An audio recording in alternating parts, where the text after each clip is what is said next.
오늘의 주요 뉴스입니다. 코로나19 신규 환자는 13,504명으로 금요일 기준으로 32주 만에 최소를 기록했습니다. 정부는 중국의 코로나19 상황이 정점을 지났다는 판단에 따라 내일부터 중국발 입국자에 대한 단기 비자 발급을 재개하기로 했습니다. 새학기가 시작되는 3월부터 학생과 교직원이 상대로 한 등교시 발열 검사가 폐지되고 급식실 칸막이도 없어집니다. 코로나19 유행이 줄어듦에 따라 학교 방역 부담을 줄여준 건데 등교 전 자가진단 앱 기록도 감염 위험 대상자에게만 권고하도록 했습니다. 튀르키예와 시리아 강진으로 인한 사망자 수가 2만여 명으로 늘어나 2011년 동일본 대지진 피해를 넘어섰습니다.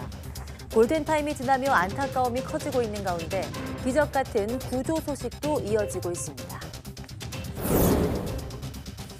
인도네시아 파푸아 북쪽 해안 지역에서도 규모 5.5의 지진이 발생해 건물이 무너지고 여러 명의 사망자가 나왔습니다.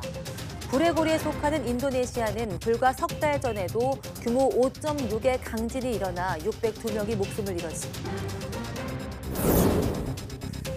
미국은 중국이 전 세계 40개국 이상의 정보 수집을 위한 정찰 풍선을 보냈다며 중국군이 배후에 있을 가능성을 제기했습니다. 이에 대해서 중국은 미국이야말로 세계 최대 감시 통제 국가라고 맞받아쳤습니다.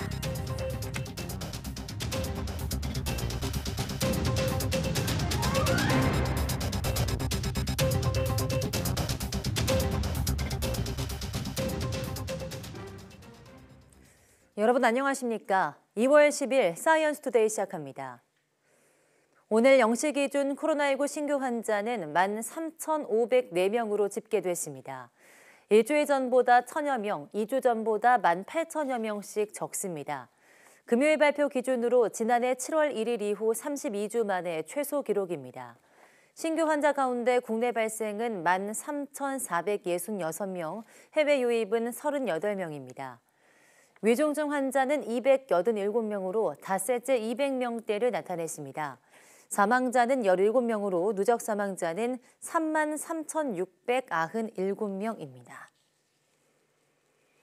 내일부터 중국발 입국자에 대한 단기 비자 발급 제한이 해제됩니다. 김성호 행정안전부 재난본부장은 오늘 아침 중대본 회의 모두 발언에서 중국의 코로나19 상황이 정점을 지나 안정화 단계로 접어든 것으로 판단한다며 이같이 밝혔습니다. 그러나 입국자 대상 나머지 방역 조치에 대해서는 향후 상황을 종합적으로 고려해서 단계적 완화를 검토하기로 했습니다.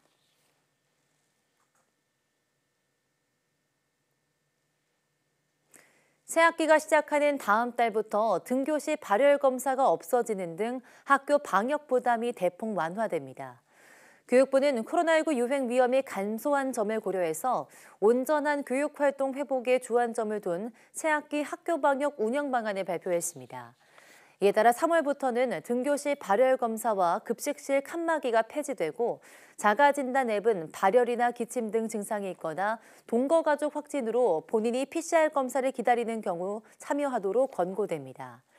다만 학교별 감염 상황에 따라 자율적으로 실시할 수는 있습니다. 감염 위험으로 결석했을 때는 검사 결과 확인서나 진료 확인서 등을 제출하면 등교하지 않아도 출석 인정 결석으로 처리됩니다. 중국 우한에서 은퇴한 노인들이 의료급여 삭감에 반발하는 집단 시위를 벌였습니다. 제로 코로나 3년 동안 쌓인 재정 적자와 빨라진 고령화 시계 등 구조적 모순이 배경입니다. 베이징 강정규 특파원이 보도합니다. 부슬비 속에 우산을 들고 몰려든 군중들이 시청 앞 도로를 가득 메웠습니다. 국제 공산당가를 부르며 경찰과 대치한 이들 대부분은 퇴직한 노인들입니다.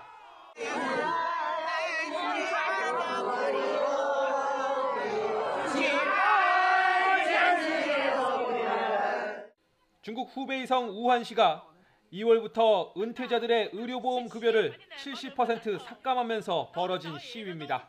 我260块您9毛3，我以后只变成83块，是不是抢走了1大半年？ 제로 코로나 3년, 막대한 방역 비용을 의료보험 기금으로 충당하면서 고가는 바닥을 드러냈습니다. 그나마 재정이 튼실한 베이징조차 의료 실비 외엔 보험급여를 지출할 수 없도록 막은 상태입니다.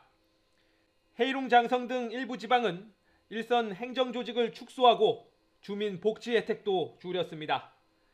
중국의 고령화 시기까지 빨라지면서 사회보장기금마저 10년째 중앙재정보조금으로 적자를 메우는 실정입니다. 비슷한 문제가 중국 전역으로 번질 수 있다는 말이 나오는 이유입니다. 우한에선 15일 추가 집회도 예고되어 있는데 다음 달 양회를 앞두고 법치를 강조한 공안 당국과 충돌 우려도 제기됩니다. 切实维护国家政治安全，要加强社会治理，运用法治思维和法治方式，推动矛盾纠纷排查化解。 지난 연말 백지 시위를 비롯해 제로 코로나 3년 동안 쌓인 구조적 모순에 대한 집단 반발이 잇따르면서 집권 3기를 여는 시진핑 정권의 고심도 깊어지고 있습니다. 베이징에서 YTN 강정규입니다.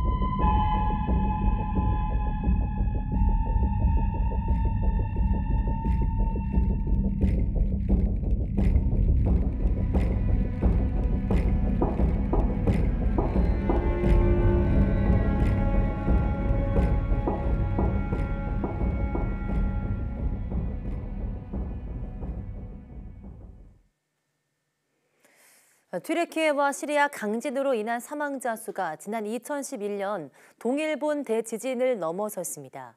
9호 사각지대에 머물던 시리아 반군 지역에도 처음으로 지원 차량이 들어갔고 교황도 다시 한번 자애로운 도움을 요청했습니다.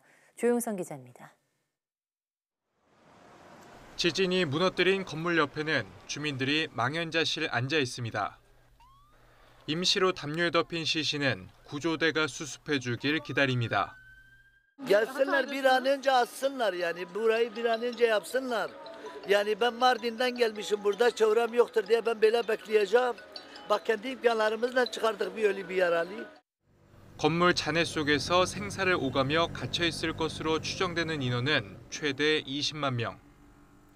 기적의 구조 소식이 잇따르고 있지만 사망자 수도 기하급수적으로 늘어 지진 사흘 만에 동일본 대지진 때의 18,500명을 넘어섰습니다.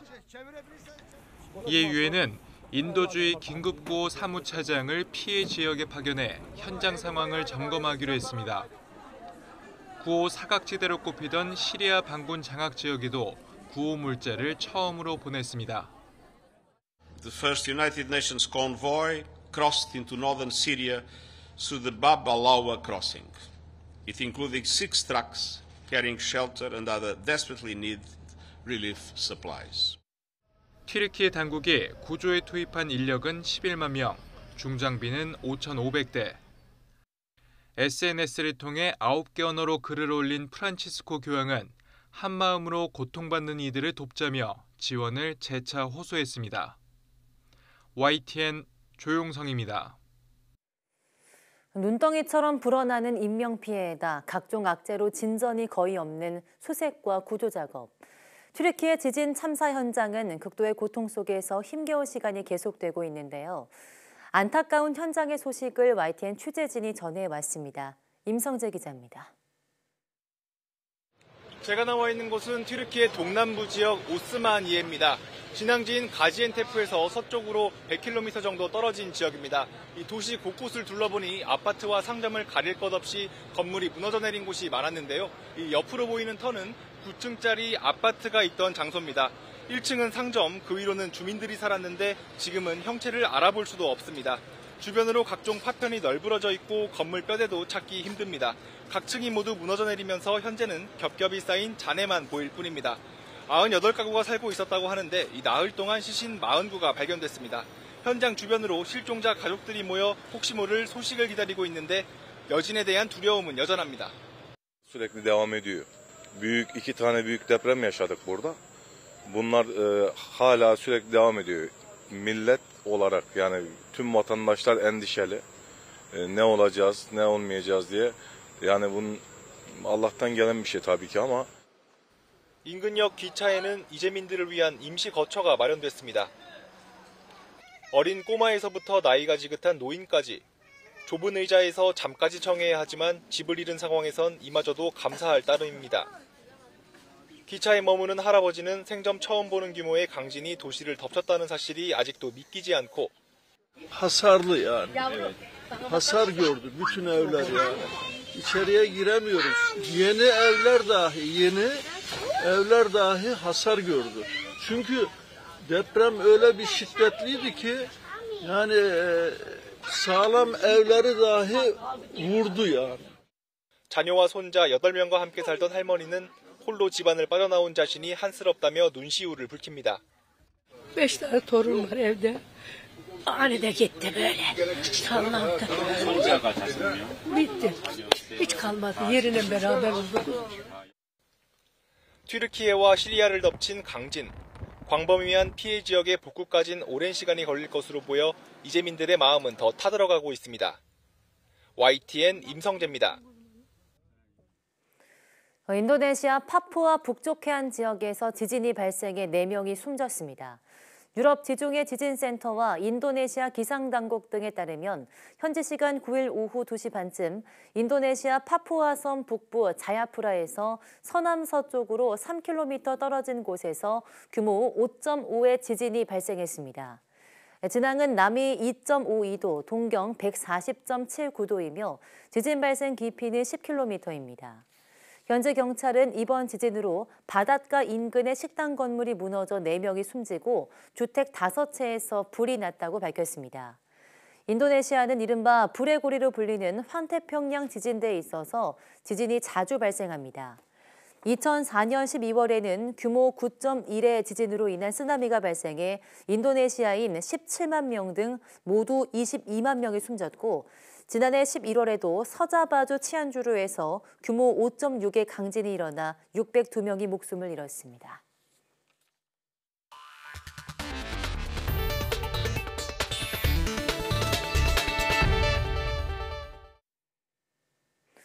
신통방통한 대답으로 세계적으로 인기를 끌고 있는 AI, 인공지능 챗봇 챗GPT가 국내 AI 중엔 카카오와 네이버를 적수로 지목했습니다.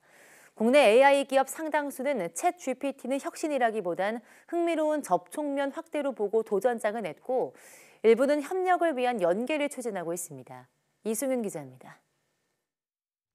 뛰어난 창의성으로 주목받는 초거대 AI인 챗GPT. YTN에 대한 시를 지어달라고 하자 멋진 영시를 바로 지어냅니다. 일부 미국 대학가에선 사용 금지령이 내릴 정도로 파급력이 커지고 있는 상황. So let's say writing an essay that you do in about 2 weeks, and then all you have to do is press enter. And just like that, the AI will begin to generate a complete essay that's worth about 20% of your grade in about 20 seconds. 2021년까지의 정보를 토대로 한 데다 한국어 정보는 부족하다 보니 우리나라 대통령이나 YTN 관련 답변에선 부정확한 대답도 가끔 나옵니다. 챗GPT에게 한국 내 경쟁자를 뽑아보라고 하니 카카오와 네이버를 언급했습니다. 이에 카카오는 챗GPT의 단점이 명확해 구글 검색의 일부 대행에 그칠 것이라며 한국어에 특화된 대화형 AI 개발에 박차를 가하고 있습니다. 네이버는 챗GPT는 실제 서비스가 아닌 체험 목적의 데모 서비스에 불과하다며 초거대 AI의 상용화가 관건이라고 평가했습니다. 통신 회사들도 관심입니다. KT는 챗GPT의 한국어 데이터가 부족하고 잘못된 정보도 다수 있어 사업 적용이 어렵다며 사업에 최적화된 초거대 AI를 만들 예정입니다.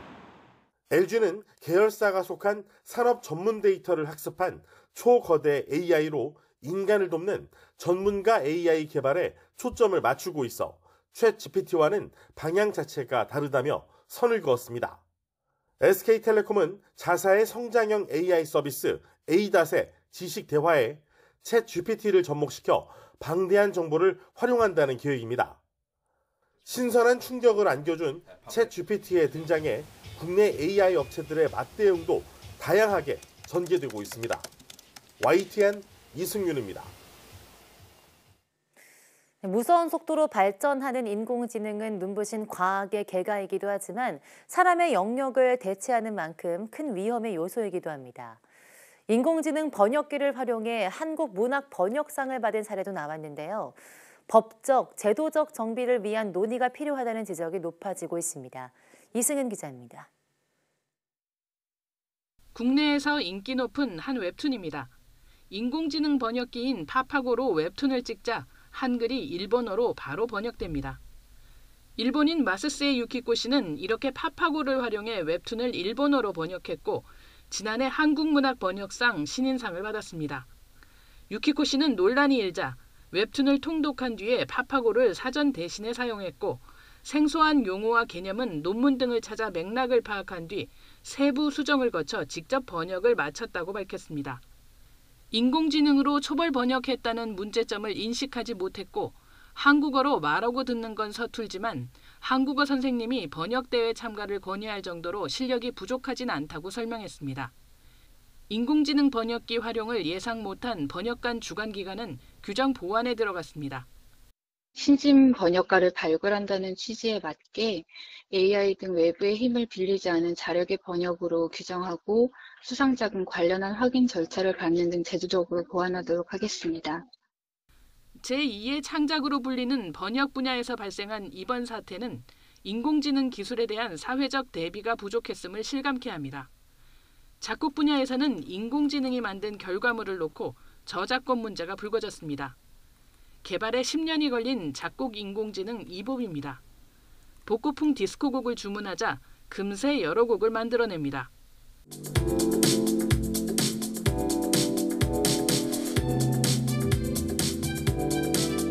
이봄은 가수 홍진영 씨가 부른 사랑은 24시간으로 유명세를 탔지만 저작권료를 못 받고 무단 도용돼도 법적 보호를 받을 수 없습니다. 저작권법상 저작물은 인간의 사상이나 감정을 표현한 창작물로 정의돼 있어 저작권료 지급에 법적 근거가 없다고 한국음악저작권협회는 설명합니다. 개발자들은 기술 발전과 콘텐츠 다양화를 위해 저작권과 학습자료 개방에 대한 논의를 촉구합니다.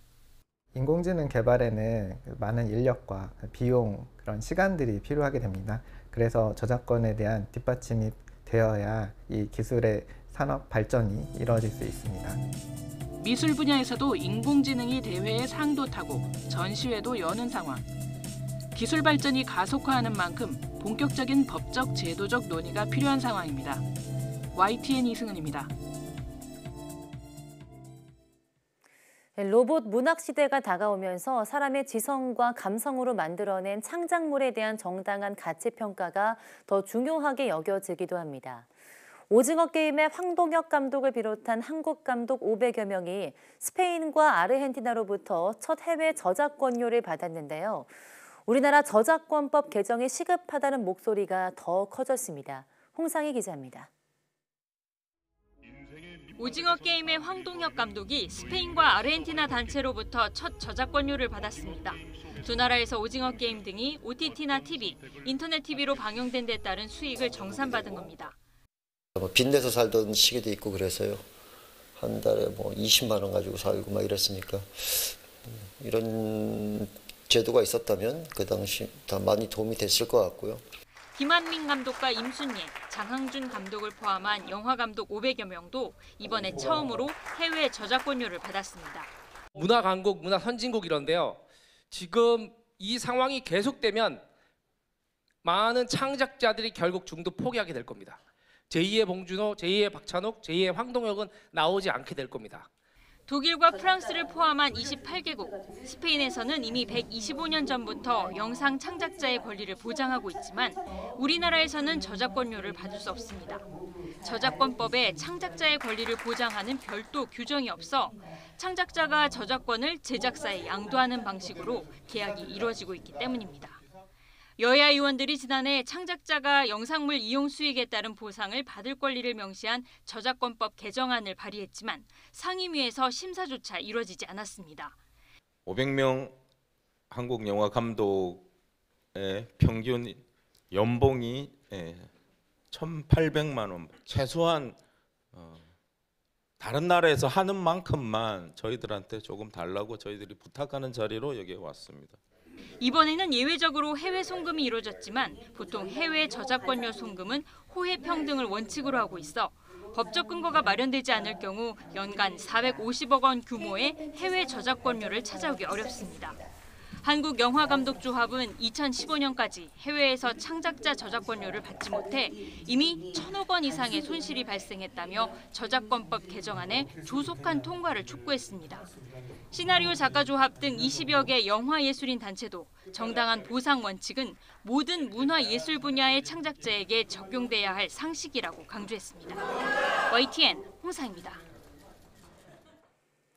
미국은 중국이 전 세계 40개국 이상의 정보 소집을 위한 정찰 풍선을 보냈다며 중국군이 배후에 있을 가능성을 제기했습니다.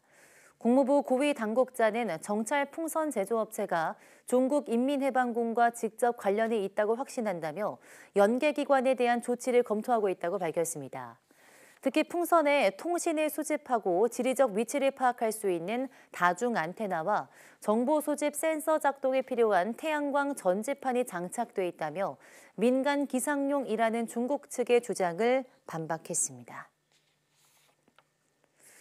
미국이 중국의 정찰 풍선이 세계 곳곳에서 발견됐다며 국제 여론전에 나서자 중국은 미국이야말로 세계 최대 감시 통제 국가라고 맞받아쳤습니다.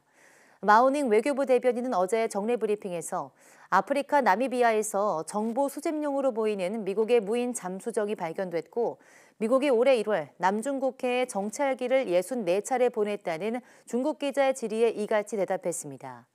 이어 미국은 빈번하게 군함과 군용기를 중국에 보내서 국가안보를 심각하게 해치고 지역의 평화와 안정을 파괴했다며 이러한 도발 행위를 즉각 중단해야 한다고 덧붙였습니다.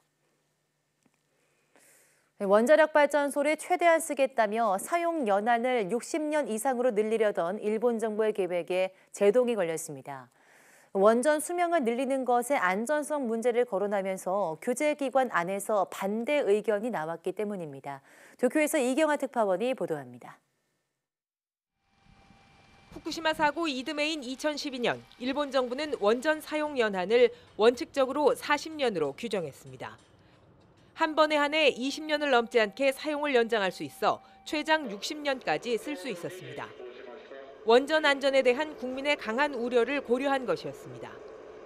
하지만 지난해 연말 일본 정부는 60년 넘게 쓸 수 있도록 방침을 크게 바꿨습니다. 廃炉となる原発の次世代革新炉への建て替えや原発の運転期間の一定期間の延長を進めます。 우크라이나 전쟁 후 이어진 전력난을 이유로 일본 정부는 원전을 최대한 활용해야 한다고 강조하고 있습니다. 하지만 이런 계획에 제동이 걸렸습니다. 국회에 법안을 제출하기 전 원자력 규제위원회에서 일부 의원의 반대에 부딪힌 겁니다. 私はこの案には反対いたします。今回の改変というのは、これは科学的技術的な何らかの新知見があってそれに基づいて改変をするという法律を変えるということではないというふうに理解をしています。 또 원자력 규제위의 사명은 사람과 환경을 지키는 것이라며 원전 사용 연장은 안전한 쪽으로 바뀐다고 말할 수 없다고 강조했습니다. 규제위에 들어온 국민 의견 2천여 건 가운데 대부분도 반대 의견이었습니다. 결론을 내지 못한 규제위는 다음 주 이 문제를 다시 논의하기로 했습니다. 이르면 올해 봄 후쿠시마 오염수 해양 방류를 앞두고 일본 정부는 국내외에 안전성을 대대적으로 홍보하고 있습니다. 피해 지역을 중심으로 안전성에 의문을 제기하는 목소리는 지금도 이어지고 있습니다. 한번 사고가 발생하면 얼마나 큰 대가가 뒤따르는지 이미 경험한 일본 사회가 원전 사용 확대를 반길 수만은 없는 이유입니다. 도쿄에서 YTN 이경아입니다.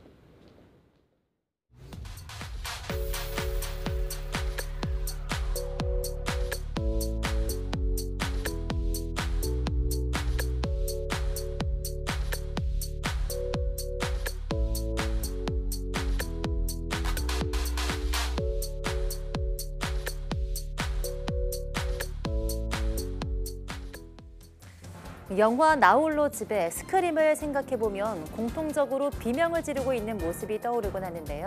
바로 노르웨이의 대표 작가 뭉크의 절규를 패러디한 작품들입니다. 오늘 오후 사이언스 투데이 사이언스 인 아트에서는 다양한 모습으로 우리 곁에서 끊임없이 재생산되고 있는 화가, 절규를 그린 화가 뭉크에 대해서 이야기 나눠보겠습니다. 많은 시청 바랍니다. 함께해 주신 여러분 고맙습니다.